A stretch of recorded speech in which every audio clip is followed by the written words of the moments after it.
going to do is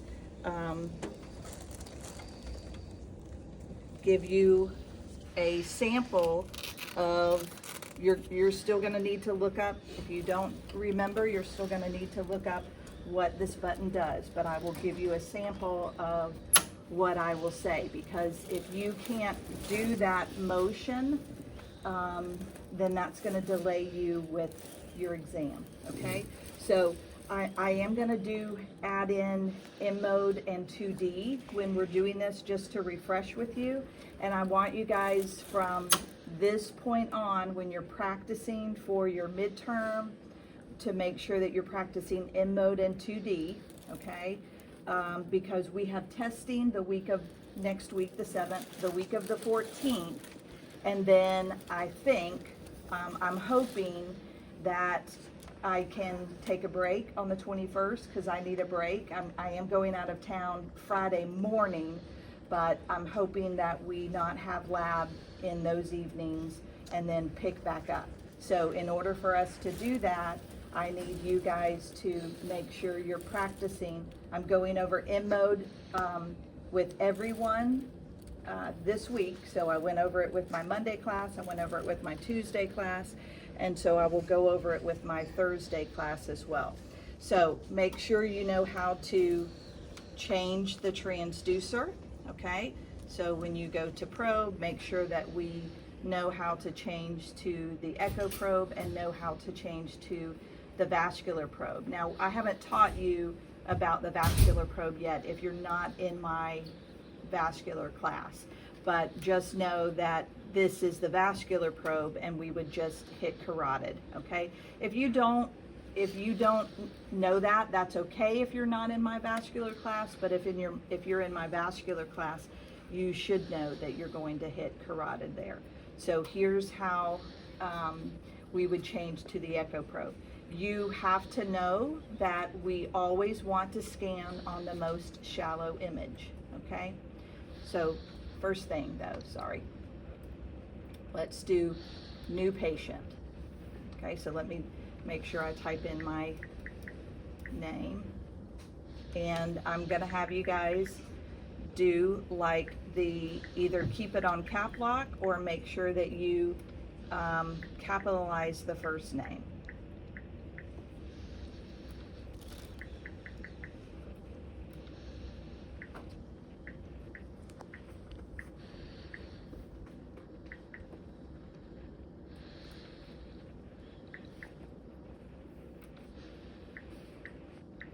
I'll give me 5 more pounds.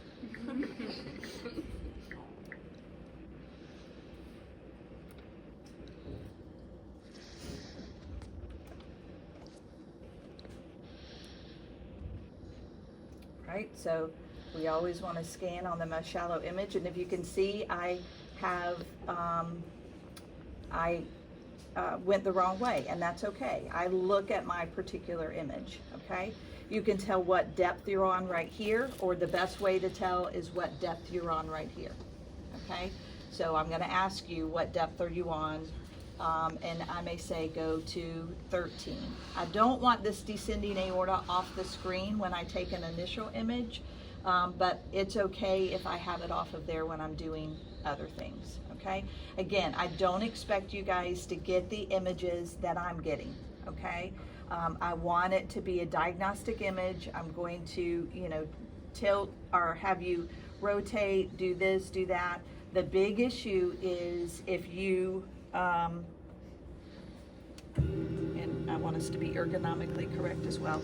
The big issue is if you don't know which way to turn and that you don't know your anatomy. So if you have the transducer flipped the wrong way and you're not paying attention to it and you start telling me the anatomy, then it's going to be backwards, okay? So I'm just going to sit behind you and I'm just going to let you scan. And then I will say, okay, freeze that image and tell me what you're seeing with anatomy, or go back to the image and tell me what you're seeing with anatomy. So I'm just going to let you scan. So you have to know the order that you're doing. So we're going to go ahead and store this image. I'm going to come back and do M mode. We don't do that. The next thing that we're gonna do is we're gonna do in mode, but I'm gonna show you first what I want to see for your exam. I don't want to see a lot of touching the transducer with the other hand. We certainly can rotate, but I don't want to see you doing this with your hand, okay? Because that hinders you having to touch it here.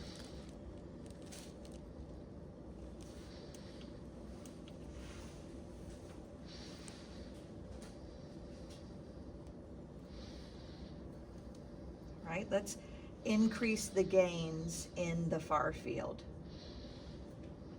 Let's turn up your overall gain. Move shallower, go shallower with your depth, go deeper with your depth. Those are kinds of the things that I will be talking about.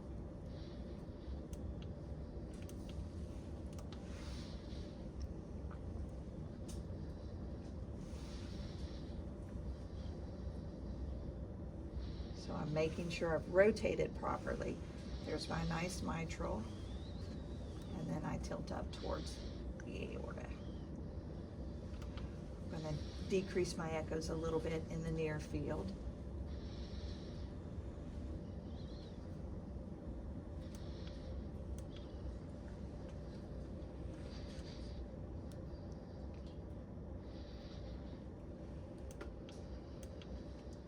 How would we zoom in on that valve? Okay. And I'll tell you if I want you to capture that. So I don't want any movement right where we are seeing these papillaries stick out. So that's your papillary level. And then here's your apical level. I have a question. Mm-hmm.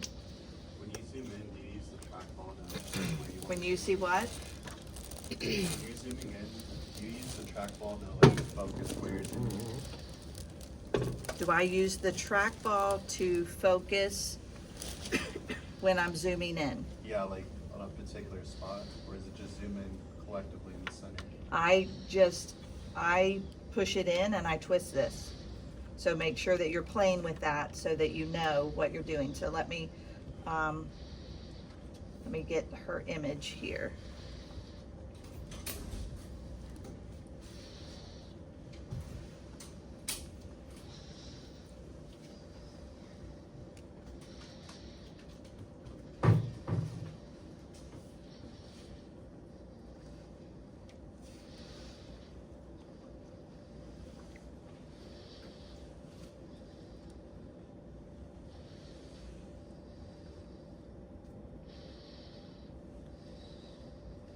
Okay, so I push it in to turn it on, and then I just turn it up. Now the trackball is used for making sure that you're getting the anatomy that you want to get in.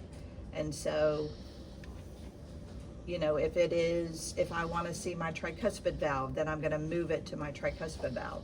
If I want to see my mitral valve, then I'm going to move it to my mitral valve. Okay, so I don't want this going off the screen, okay?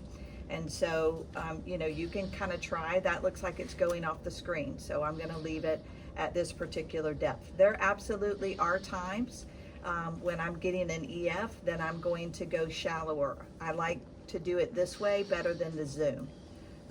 And I'm okay if you do zoom, because that's the way you can do it as well, but I like to go shallower. It just gives me a better picture. So I'm going to take this image, and then if I tell you, okay, go back to your short axis of the aorta. I was writing some stuff down and I didn't see. You need to be able to know you hit trackball here and double click the image, and then that's how your image comes up, okay? If you want to do it a different way, then that's fine. It's harder to do it by going into your image manager or going into review. You can go into review and then click the image, okay? Here's your review page here, and you would just go to that next image, okay?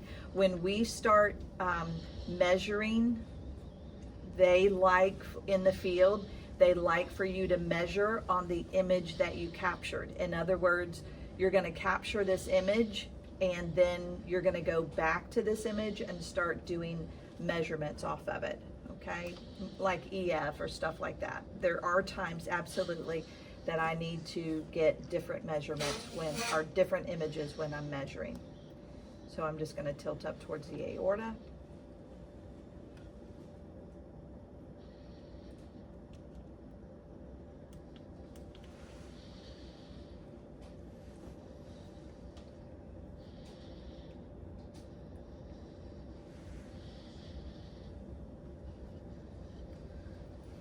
Take a small breath in for me. Hold that right there. And breathe.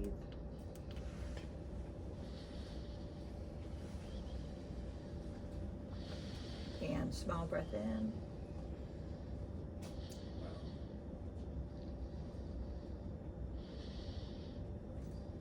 Good. Okay. All right, lay flat on your back for me. So as the patient, I want you to act like you know nothing. So you're going to lay flat until the person tells you to roll onto your side. You're going to stay on your side until that person tells you to roll flat on your back. Right? And you're going to bend your knees when the person, you're good. When the person tells you to bend your knees, those kinds of things. Okay? Cold in the belly here. So you need to make sure you know that we're going to go to 22 depth. I'm doing the wrong thing. And if you just push this in, it goes back to the preset. So go to your 22 depth. So I'm not going to tell you those things. You've got to know to do those things. All right, deep breath in and hold it. Deep breath in, hold it, hold it, hold it. Good, breathe.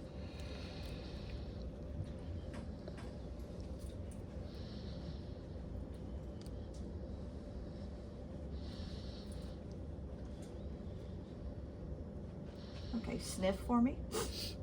Good. And I want to make sure that I capture that. If I need to, I can increase my cycles a little bit more, but I want to make sure that I'm capturing her sniff.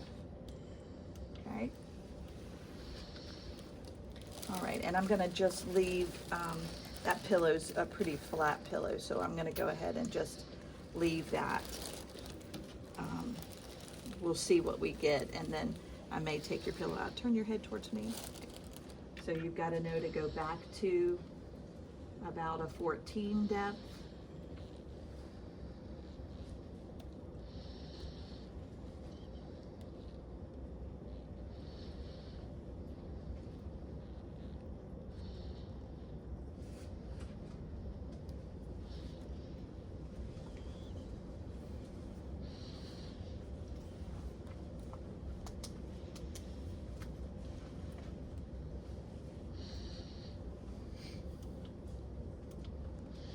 Okay. All right, roll back towards me on your side. Okay, so then this will end your exam. So then I may say, let's go back to your parasternal long axis view and then tell me everything that you're seeing with this anatomy. And I want you to be playing with your trackball here. So left atrium, and be precise, anterior mitral valve leaflet, posterior mitral valve leaflet, left ventricle. This is your left ventricular posterior wall, pericardium, coronary sinus sits right here within the pericardium, descending aorta, interventricular septum, left ventricular outflow tract, aortic valve, right non-coronary cusp into the aorta, and this is your right ventricular outflow tract here. Okay? Yeah, I think that's it as far as anatomy. Okay? And then I may tell you, okay, go to, another image. Now, you'll have to label all of the anatomy. You're gonna have to, again, it's an additional about 30 minutes, so plan that either come in early for your test or plan on staying later for your test, and making sure that you have the time to do that anatomy test. Okay? We'll work it out if you guys are flip-flopping and you're also in Professor Valcarce's lab, then we'll work it out. If you are one of those people, then let me know and we'll try to come in earlier that morning so that you can do your anatomy test. And then of course, because we have people taking the anatomy test at different times, please don't say anything to anyone. So it's gonna be anatomy on every single view, okay? And that just keeps you accountable of making sure you keep that anatomy on every single view, okay? Make sure you know how to lift your machine and drop your machine. So with the E95, it's buttons here. So make sure you know how to lift and drop your machine. Make sure you know how to turn the machine if you need to turn the machine. We talked about your 2D gains. We talked about your TGCs. How do you change your voltage on your ECG? So I may tell you, increase your voltage on your ECG, okay?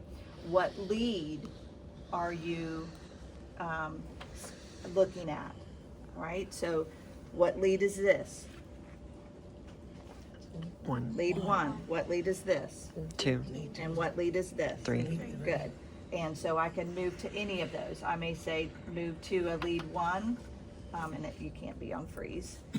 Move to a lead 1, and then show me on your patient where a lead 1 is, okay? So this is gonna be a big verbal accountability of where you are right now or where you should be right now, okay? So again, 2D gains, TGCs, knowing your depth, knowing your zoom, everything that's on that list that I gave you, knowing how to change your ECG, knowing where your width is. We have started doing this with the subcostal. I'm not gonna have you guys do that yet, because I want us to understand what we're looking at. Making sure you know that here's your frequency. You're scanning on 1.7, and it's coming back to you at 3.3, right? And so if I tell you to decrease your frequency, when I decrease my frequency, I am trying to do what to penetration? Increase your penetration. So you have to know that part of, again, we talked about that. And I'm okay with you trying it out and changing the different things. Knowing here is where your depth is, and compression we already keep here. Compression is your shades of gray. We typically keep it like that. If you want to change it a little bit, then that's fine with you changing it a little bit. And we're going to get into frames per second when we start doing color and when we start doing Doppler. But right now, here's your frames per second. We haven't started that yet. But absolutely, especially when we start doing strain and 3D, it's very important to look at your frames per second when you're doing that. All right, did I miss anything with frequency, knowing how to type the name in, knowing what your transducer is, knowing how to unplug this transducer and plug it back in, that kind of thing. All right. How are we doing with time? What's the time? 11:25. Okay. So now I'm going to do M modes. Now, what we would do in the M modes in 2D,